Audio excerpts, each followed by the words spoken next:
Why is it so difficult to prove abuse in a family court? A lot of the times, it's because there's no evidence. We don't have bruises and scratches and black eyes anymore. Now it's more of the emotional abuse. It's very difficult to pinpoint and prove emotional abuse because it all goes back down to he said, she said. And this is the environment that you've lived in this marriage for this time. Maybe you need to be in therapy. Maybe you can have a therapist come in and testify. But again, those are all hearsay things. So it's very, very difficult for the court to discern whether or not these things actually happened, and if they did, how do I address that? Because I really don't know. I just listened to both attorneys, and her attorneys to make her sound good, his attorneys to make him sound good, and I'm always hearing that these are the issues because we're fighting over custody. It's really hard to pinpoint that, and the court more so focuses on what's best for the kids,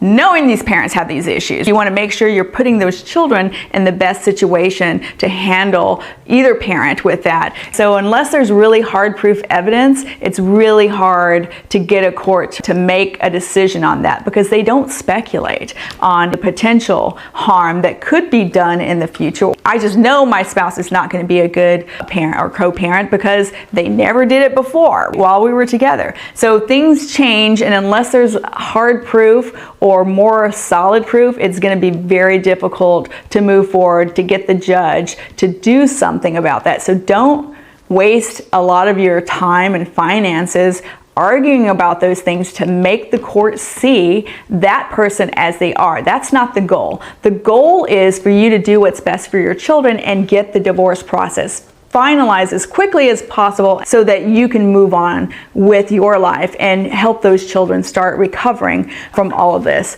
It's a double-edged sword, I know, and we want to make sure everybody sees them for who they are, but that's not always going to be the end result that you want to have for your children. And these are things you really should discuss with your family law attorney. Ramos Law Group. Choose the firm that chooses you.